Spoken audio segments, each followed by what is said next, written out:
Hello team and welcome to another ATP Geopolitics video with myself, Jonathan, MSP. This is Ukraine War Frontline update for the 8th of April 2023. Before we go to the Northeast sector, our first port of call for the Frontline update, let's pop into the ISW, Institute for the Study of War, American military think tank, to just get an idea of some things they're talking about. Ukrainian official reported that Russian aviation units are changing tactics, possibly due to aviation losses and depleted stocks of high-precision weapons.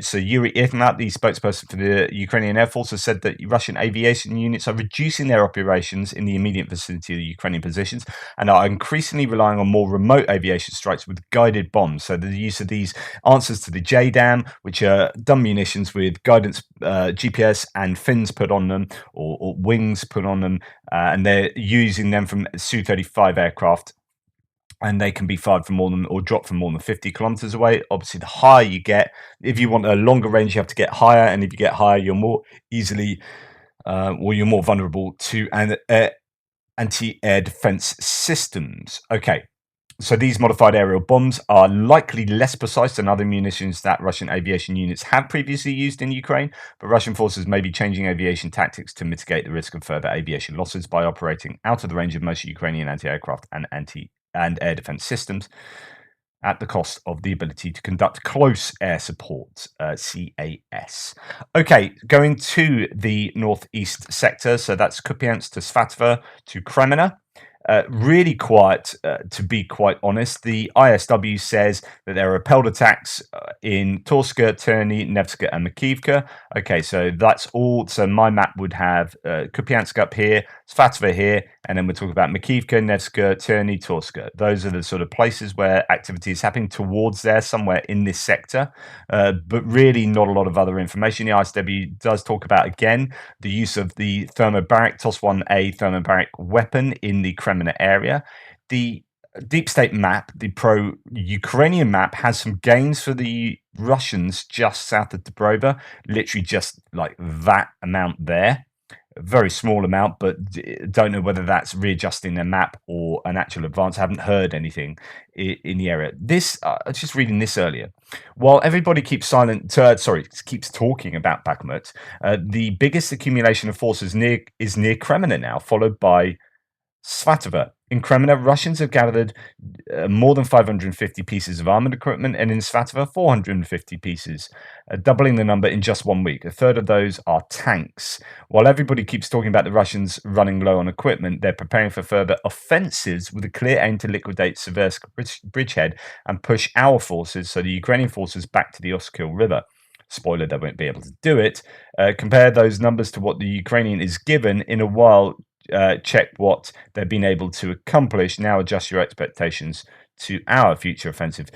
Now, no confirmation anywhere else about this, and I'm sure if smart Ukrainian cat knows about this, then the Ukrainians most certainly do.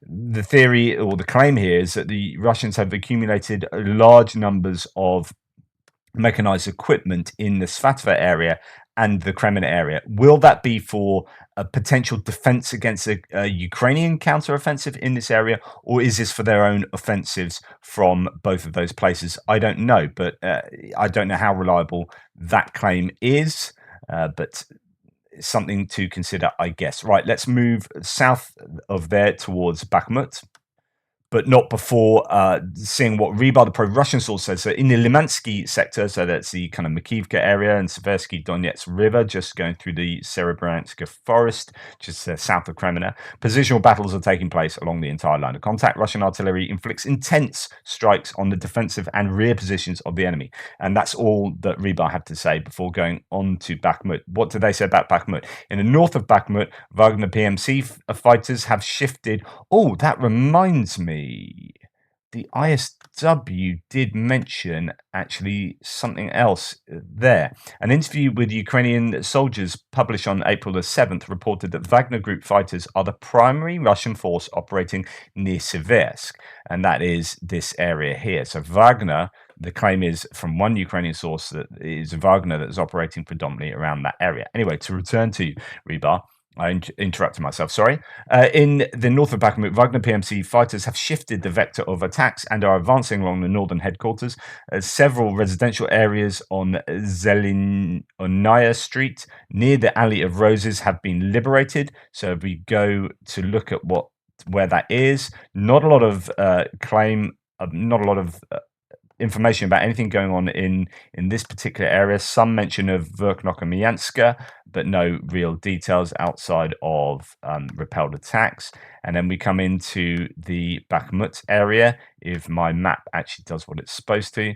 Now, what Rebar is talking about here is the Alley of the Roses, Rose Alley. You can see there, this kind of area that the Russians are making some headway there. Now, to remind you of my map, the red lines are the Syriac pro-Russian mapper, and the yellow or orange lines are the pro-Ukrainian mapper deep state map. They started aligning a lot more yesterday, and then today they seem quite far apart again. The Syriac is showing much more territory for the Russians in this northern area near the Rose Alley that Rebar are talking about here. In the central regions, Russian forces have taken control of the Metallurg Stadium and are fighting on the outskirts of the district police department. The forward detachments broke through the defense of the armed forces of Ukraine and went to the area of the railway station. And then it talks about sort of outside of Bakhmut there. So if we go to back to my map, we just have a look at kind of what's going on. The generally accepted situation is that Ukrainians are pulling back behind the railway line. So there have been gains in the east of the railway line. So the railway line comes down here, and that's pretty much where most people think the Ukrainians will try and defend behind. They've been according to Syriac maps, the Russians have pushed up to the railway station the railway line in the east. They're moving on this railway station to the north there, but they still have some pockets of land, the Ukrainians, and particularly down here in the southeast sector. Now, the Russians or the Syriac maps claim that both stadiums, the stadium to the east, the Metallurg Stadium, and also the one to the south, have been taken. Deep State map doesn't have this southern stadium under the control of the Russians. There's quite a big difference between the two mappers, both in the east and in the south. And then they kind of start aligning a bit more as we come out of the town or the city. So let's go to Syriac maps. Well, we'll go to War Mapper first. War Mapper has the Russians really pushing towards the railway line in the east, but still quite a lot of land for the Ukrainians down in this southeastern area. I don't think, well, Syriac maps doesn't think that is the case. If we go to Syriac maps here, we have the general increase over time. So this is their earlier one yesterday, showing some increases in the east, and then further increases just to the south of there. And then finally, just an hour ago or so, a little bit more. So on the other hand, Ukrainian army still controls a pocket of land, as according to Syriac maps, just, and I'll show you that on my map. For them, that is this pocket of land there. And that's what Syriac maps say. And then, and this is their most recent one. So there is this increase of territory. The Russians are gaining all around, it seems, the main city area of Bakhmut. Rebar then go to give some more details. Their mapping looks like this. And I'll leave that up as I quickly run through what they say in Bakhmut. Again, they talk about the Metallurg Stadium in the north being taken. Battles are going right on the outskirts of the police station, and they are moving southeast and east. So that is in this area. On the northern outskirts, the Alley of Roses is being pressure in that area. And then at the moment, about 50,000 men from various AFU formations are concentrated in the Vuhledar direction. That's a pretty huge claim to say that 50,000 Ukrainian troops are in that Soledar area. What Rebar sometimes do is they use words like in the Bakhmut area or the Soledar area, so they mean this whole sort of theatre of war. Now, 50,000 troops. I've heard 50,000 to 80,000. I've heard that there are 50,000 Russians, but there are a lot of troops from both sides. But there's only so many troops you can get into the town of Bakhmut itself. So this is interesting because that does sort of verify at least what I've said previously. Reserves, he says, are placed along the line of Sloviansk to Kramatorsk to Druzhkivka to Konstantinivka to Chasiv Yar. However, at the moment, the AFU are focused on curbing the pace of advancement of the Wagnerites and not conducting a counter-offensive. At the same time, a transition to a counter-attack is likely, provided that a full-scale offensive campaign is launched along the entire length of the front to pin down Russian troops and search for the least protected areas of defense.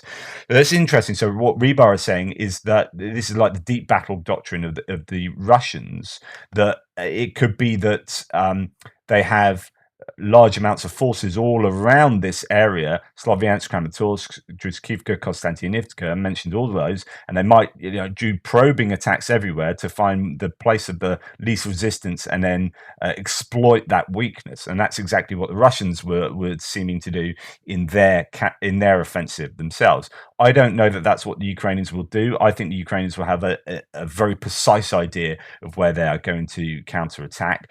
Bakhmut might have changed things. They might now think that there's a weakness in the Bakhmut area because the Russians have been on the attack there, and they will have exhausted themselves by the time the Ukrainians come around to their counteroffensive. So they might switch to attacking there. That could be an option. So the ISW pretty much confirms that the Russians are pressuring and making advances in Bakhmut. The Ukrainians claim that the repelled or unsuccessful offensives for the Russians northwest in Bodanivka and Orikovo-Vasilivka, as well as southwest in Ivanivska and Bilahora.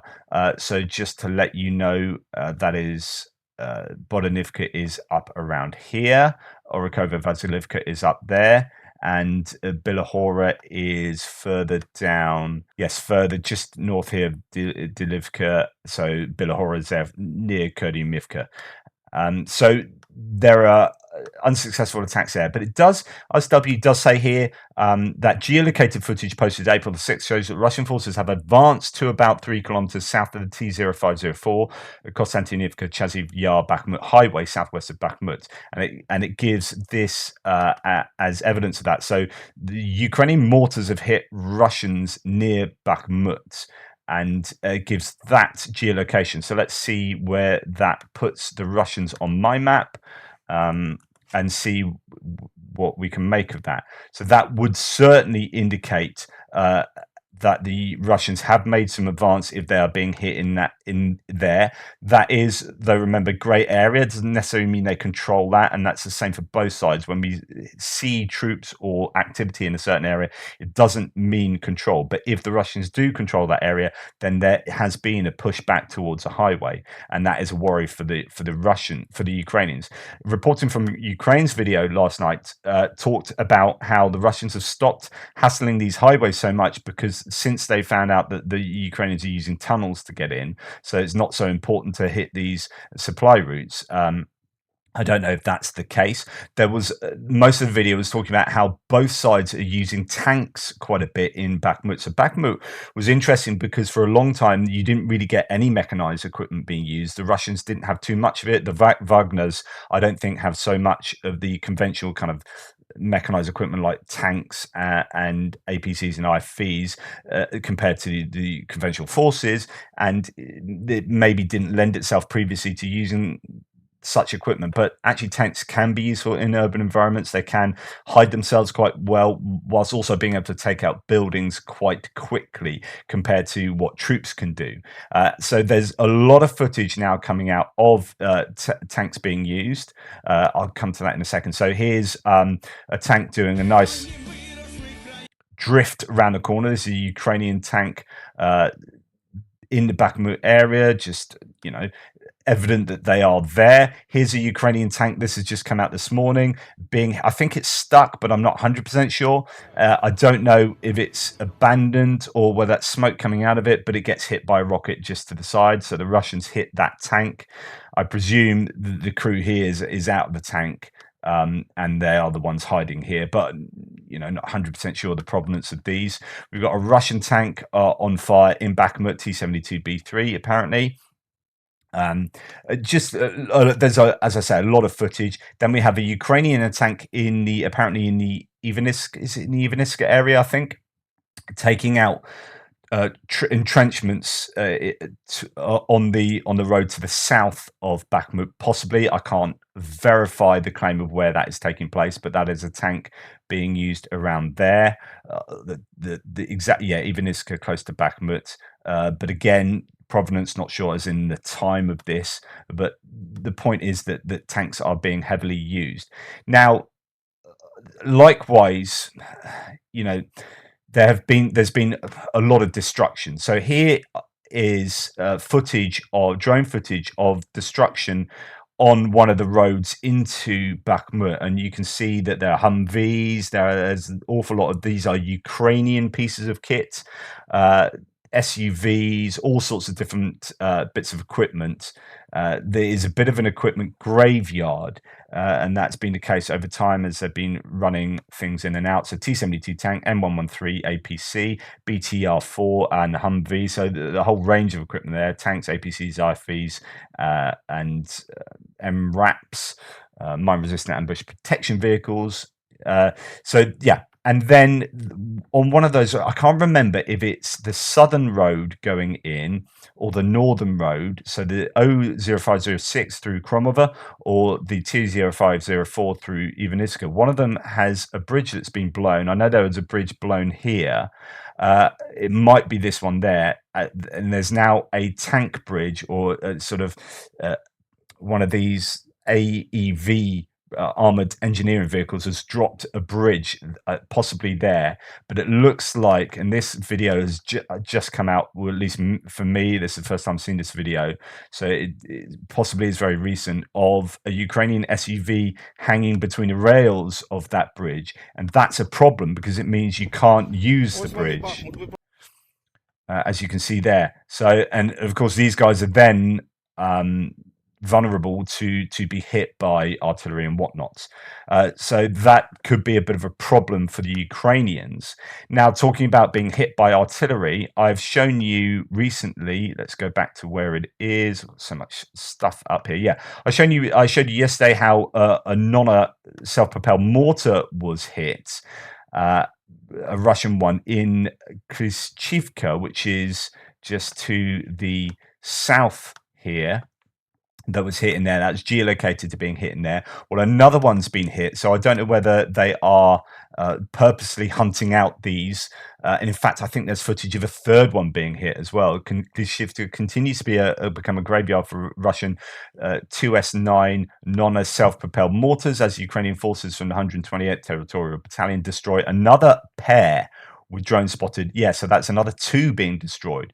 So that's now at least 3 self-propelled mortars. Now, mortars are a real problem for the Ukrainians in the Bakhmut area. They are, they get hit by these mortars in the urban environment because I guess mortars can come up and down between buildings rather than the arcing trajectory of a howitzer. You might get a lot more protection from buildings. So mortars in urban areas where you've got taller buildings are arguably preferred. I'm sure military experts can correct me on that if I'm wrong. And going to no reports, the pro-Ukrainian mapper to the fronts in Bakhmut, the fighting has now arrived around Bakhmut train station, so that's in the northern area. Ukrainian troops are most likely west of this. Russian troops control the eastern part with a small buffer contested. In the southern districts, Airview seems to be holding out for the time being, but things are tough. It says Wagner footage of presence near the Bakhmut railway station. Note in this footage they're actually running away from it, And yeah, so things are certainly tough there. Just to remind you where that train station is, I'm pretty sure it's going to be talking about this train station, the large train station in the north there. So anyway, you get the idea that it's pretty much the same as it has been the last 4 or 5 days. There was a bit of a lull, and then the Russians then got it together again and are taking territory on a consistent basis. But the whole theory is for the Ukrainians that it's still worthwhile the Ukrainians doing this, because you would assume they are taking fewer casualties than the Russians. If they weren't, they just would have pulled out there. They would have done an operational withdrawal, which they can do. They've got the supply routes open. They've got the tunnels open. Some are claiming that this is kind of what they're doing. It's just a much slower operational withdrawal that is bleeding the Russians for as much as they can. Anyway, that's what has been going on in Bakhmut, and with a bit of supporting video footage to show you that tanks are involved as well. On ISW's report, you can see they've got a Maxar technology, a satellite image showing, and they've indicated on there that the Ukrainians are, seeming to pull back to the railway line there, but they still have quite a bit of territory to the east in the southern areas. Well, that may be not the case, as according to mappers like Surya Map. So that's a general lay of the land. Right, we'll move on south to Avdivka. So that is coming down and out of here. As you can see, there's the difference between the two mappers there. In agreement, as we come further down south towards Ozarianivka, some disagreement here and there, and there could be some movement, as I say, for the Russians towards this area here.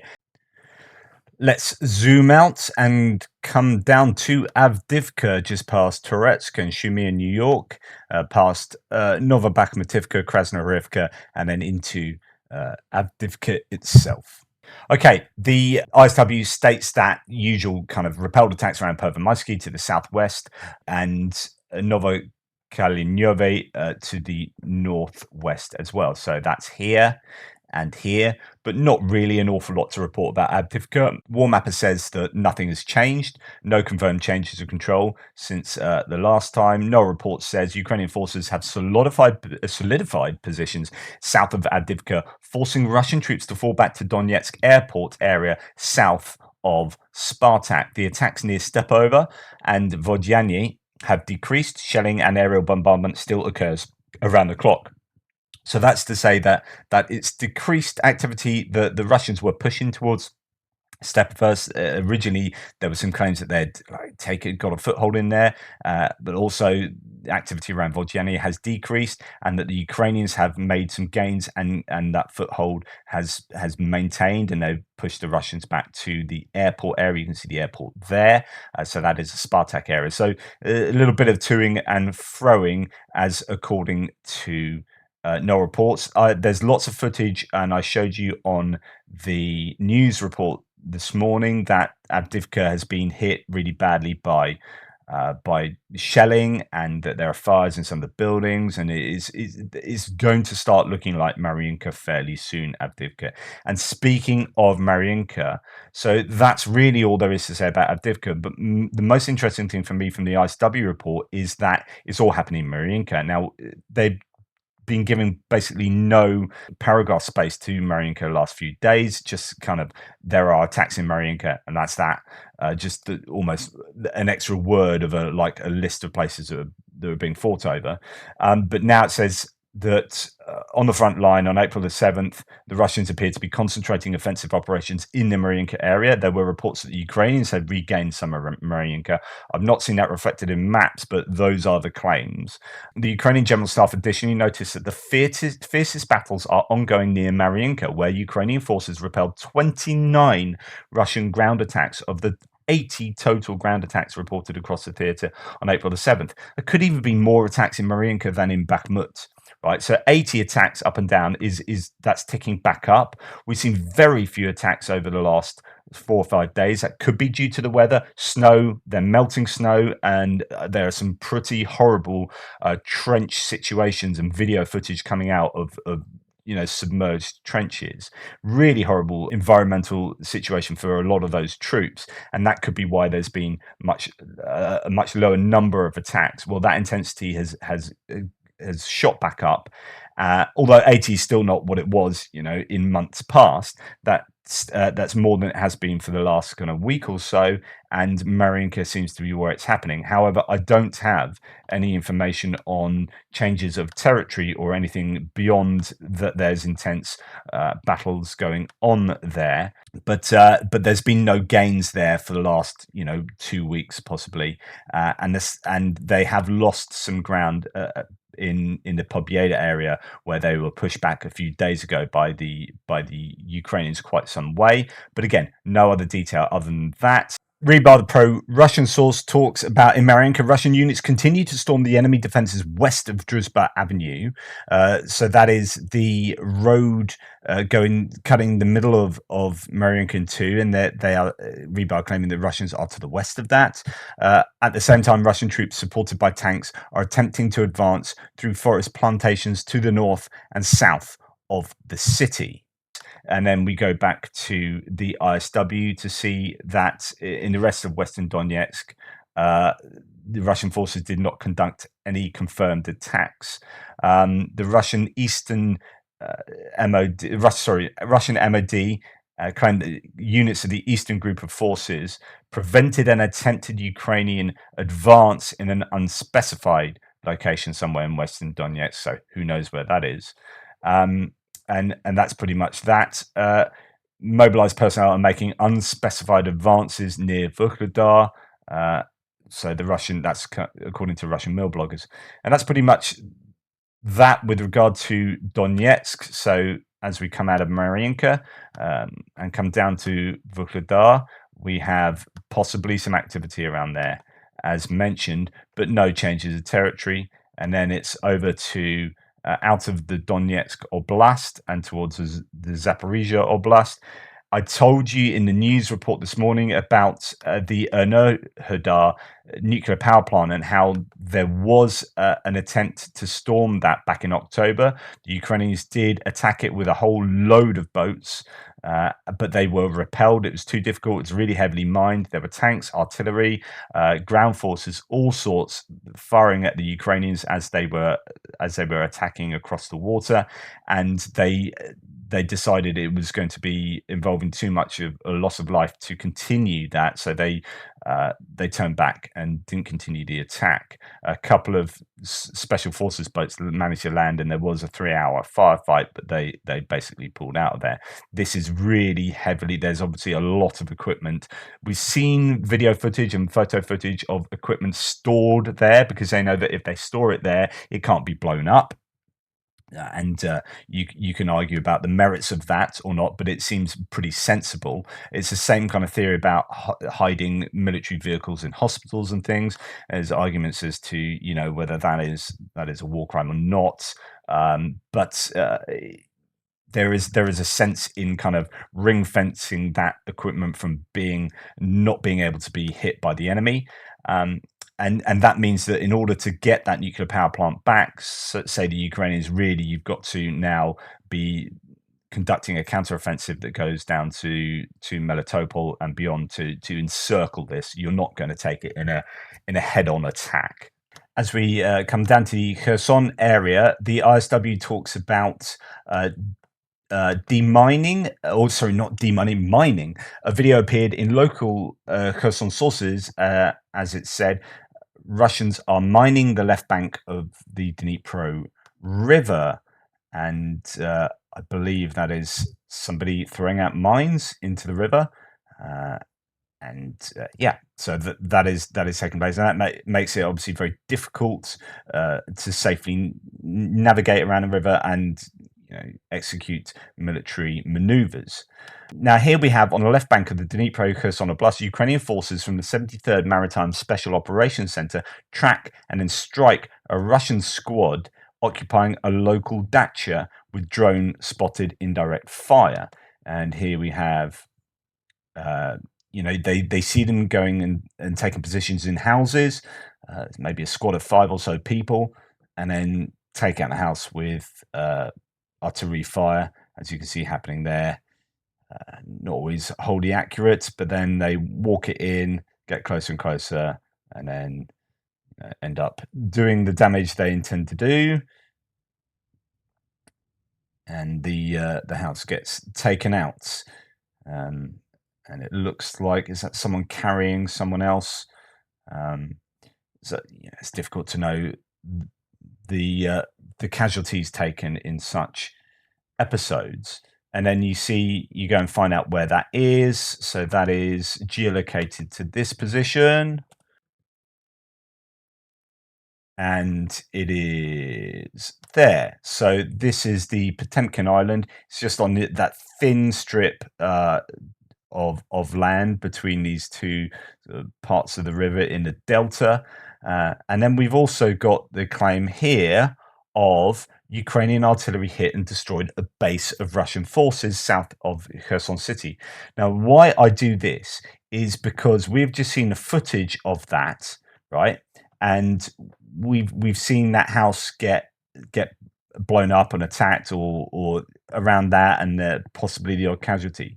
When you hear claims of a base has been hit, that to me, so if someone say, "Oh, a Russian base got hit," I'd be thinking like a compound or an area where there's a considerable amount of troops, not a kind of hideout where there are 5 Russian troops. So we need to be careful here, because actually this is referring to the same episode, but I wouldn't call that a base. I mean, it could be like, oh, there's 5 of us, let's set up a base here. Okay, right, cool. So in that sense, yes, but is it a Russian base? No, I wouldn't argue so. It's not got any equipment. It's just 5 people hiding out in a house that they've kind of taken control of.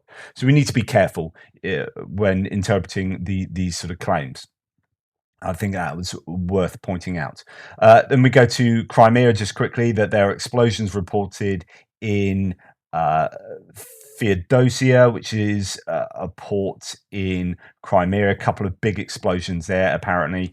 The interesting thing about Feodosia is it's on this coast, not too far from the Kerch Bridge. So actually that is quite a way away from being able to be struck. So quite often you get places that are struck maybe around here, because you can get munitions, whether they be drones or longer range missiles, to hit there.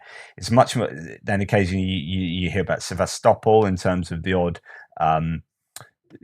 naval or maritime drone, sea-based drone or aerial drone, but you don't often hear too much about over here. So I find that quite interesting, because if you can hit Feodosia, then arguably you can hit the Kerch Bridge, and that is important. Anyway, that's the Frontline update for today. Please like, subscribe, and share. Hopefully my fingers might work, and so I can move the map accordingly. I really appreciate all your support, and I will try and get you a Ukraine War Update extra video later in the day.